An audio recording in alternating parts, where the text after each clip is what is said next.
dia, boa tarde, boa noite. Estamos começando mais um Empower Connection. Hoje estamos aí no 12º episódio da nossa terceira temporada. A Vera Galante lá em Brasília e eu, Rogério Schmidt, aqui em São Paulo. Oi, Vera, tudo bem? Tudo bem, Rogério? E aí, São Paulo? Tudo jóia. Essa semana começou tanto aqui como aí, com as manifestações do dia 1º de maio, né, bem esvaziadas, mas acho que não tem nada que tenha deixado assim, fatos assim, muito de grande repercussão, né, na conjuntura. O que você acha, Vera? Mas o clima Não, inclusive, anda meio aquecido aí, né? eu acho que o 1º de maio mostrou tanto Lula quanto Bolsonaro comedidos, o que não é a característica de nenhum dos dois, mas então, em todo caso, vamos lá. Eu acho que aqui o que tem acontecido é muito executivo, para variar, falando, e a tônica agora é questionar as eleições, né? O ministro da Defesa mandou um ofício ao TSE pedindo que eles divulguem as sugestões feitas pelas Forças Armadas, que eles deixaram em sigilo para poder, quer dizer, em sigilo, eles trataram como uma coisa entre poderes ou entre instituições, né? Uma coisa que eles vão atender ou não, conforme a viabilidade das sugestões, sem deixar que as Forças Armadas ou os militares tomem o protagonismo das eleições, que é o que o presidente Bolsonaro está querendo. Isso, a meu ver, evidencia uma fragilidade da nossa democracia, porque isso não deveria, numa democracia forte, isso não deveria estar acontecendo, né?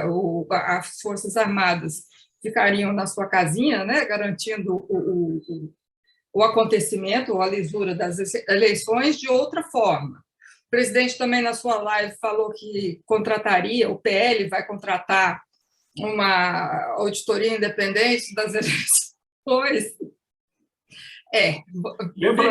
Lembra no segundo turno de 2014, né, quando aquela vitória apertadinha da Dilma sobre o Aécio, né, naquela época o PSDB também falou que também contratou uma auditoria, né, para apurar aquele resultado e não deu em nada, né? Quer dizer, não deu em nada. Inclusive, ele pediu desculpas depois, ele mesmo reconheceu que estava errado. Mas não teve a interferência, quer dizer, interferência, não posso dizer interferência ainda, mas uma participação efetiva das Forças Armadas. Agora, o Supremo jogou essa semana uma batata quente aí no colo do presidente, né, que o Bolsonaro vai ter que indicar aí um ministro novo para o TSE, né, para a Justiça Eleitoral. Exatamente. E é um ministro provisório, enfim, interino, para completar o mandato aí de um outro que precisou se afastar. E o Supremo mandou uma lista tríplice, né, para o Bolsonaro escolher um. E parece que ele não gosta de nenhum dos três, né? Nenhum dos três. Pois é. Agora, também tem no conselho lá do TSE agora um cavalo de Troia, né? Tem um general que, dentro do conselho ali do TSE, tem agido pró-Bolsonaro e pró-Forças Armadas. Eu acho que a gente tem que ver aí também. Eu acho que ele vai, talvez, indicar fora da lista tríplice, como ele fez sem nenhum constrangimento com a Procuradoria-Geral. Lembra que ele escolheu um procurador fora da lista tríplice. Ele não se prende muito a isso, não. É complicado. Agora, desculpa, Vera, até o presidente da Câmara também andou aí, pintaram aí umas rusgas, né, com o Supremo, saiu uma matéria na imprensa dizendo que ele estaria incentivando os conflitos que os bolsonaristas tentam provocar com ministros do STF. Ele negou, mandou um áudio aí para os líderes dos partidos, né, dizendo que ele não é comentarista político, ele é o presidente da Câmara. Teve aquele episódio da nomeação do deputado Daniel Silveira, né, o deputado lá que foi agraciado com a graça do presidente Bolsonaro, depois da votação do Supremo.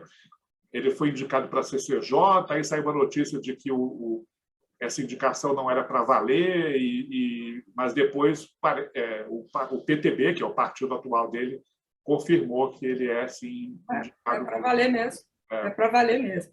Agora, o interessante é que são três poderes. O presidente do Poder Legislativo não para a tristeza dele, o Arthur Lira, né? É o senador Rodrigo Pacheco.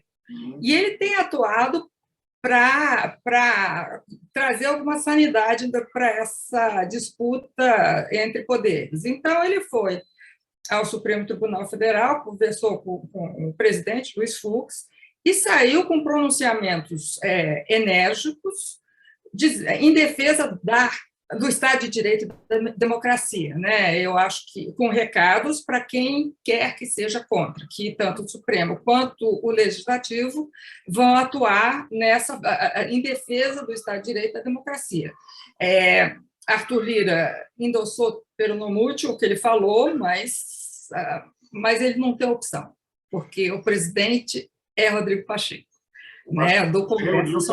Ele também se reuniu essa semana com o general, que é o presidente do Superior Tribunal Militar. Né? Militar, exatamente, que já andou falando também contra as eleições. Né?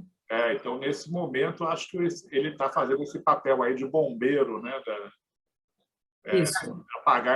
apagar esses focos de incêndio. E hoje, curiosamente, né, Vera, enquanto nós estamos falando aqui, o presidente da República em exercício é o senador Rodrigo Pacheco. Exatamente. Agora, o engraçado... O Bolsonaro está fora do país e o vice-presidente também está fora, e o Arthur Lira também está fora, porque eles tiveram que se afastar, porque se eles assumissem a presença, eles não poderiam ser candidatos na eleição desse ano. E o Rodrigo Pacheco é o único que não é candidato a nada nessa eleição. Né? Então, agora, o interessante disso tudo é que a mídia está consumida pela rivalidade, por essas picuinhas entre poderes. Mas saiu pesquisa nova, né, Rogério? O que mostra? Falando aí já da sucessão, né, tem muita coisa acontecendo, né, na superfície, né, na espuma do noticiário político. Né, o Lula, por exemplo, na capa da revista Time, isso gerou bastante debate essa semana, de que algumas declarações dele não estariam ajudando, né, na confirmação do seu favoritismo. Mas se a gente olha para os números das pesquisas, Vera, é impressionante, né? Essa semana saíram mais duas, inclusive uma agora de manhã, e não tem assim nada acontecendo desde a saída do Moro, né, da disputa, que de lá para cá o Bolsonaro cresceu, né, ele herdou a maioria dos votos do Moro, mas a intenção de voto no Lula continua rigorosamente estável. Né? Então, é interessante porque, aparentemente, os eleitores não estão dando muita bola para esses temas, essas tretas todas que surgem envolvendo tanto o Bolsonaro quanto o Lula. Né? Tem uma estabilidade bastante interessante das intenções de voto, tanto de um quanto de outro. Né? Bolsonaro ainda com um crescimento vegetativo, mas sem ameaçar o favoritismo do Lula, tanto no primeiro como no segundo turno. Né? E a terceira via fala-se cada vez menos dela. Né? Acho que hoje já não se tem mais essa expectativa de que um terceiro nome possa, pelo menos até o momento, não tem nenhum sinal forte de que essa polarização seja rompida. Né? Eu acho que a terceira via está cada vez menos viável. Vamos fazer um trocadilho aí. Agora, se mencionou Bolsonaro e Lula, os dois são muito parecidos no controle quer dizer, na falta de controle. Eles controlam os partidos que os apoiam não têm ascendência nenhuma sobre eles, não conseguem controlar o que eles falam, e os dois continuam sentados em cima de improvisos. Né? Eles falam o que querem, e voltando à revista Time, uma bobagem que o Lula falou foi que, na verdade, a guerra não foi, o Zelensky não foi tão flexível assim, devia ter negociado mais. Bom, ele negociado o que ele também não fala. Mas, então, isso pegou muito mal, Também pegou muito mal o que ele falou de polícia e pessoas, né? Ele não gosta que Bolsonaro não gosta de pessoas, ele gosta da polícia. Espera aí, como é que é? Então, é, tem algumas incontinências verbais aí que são complicadas, dos dois lados. Foi. Não, eu queria falar milícia. Milícia também é de gente, mas enfim. Até a CIA parece que andou dando uns pitacos aí na política brasileira, né? O noticiário desses últimos dias, né, Vera?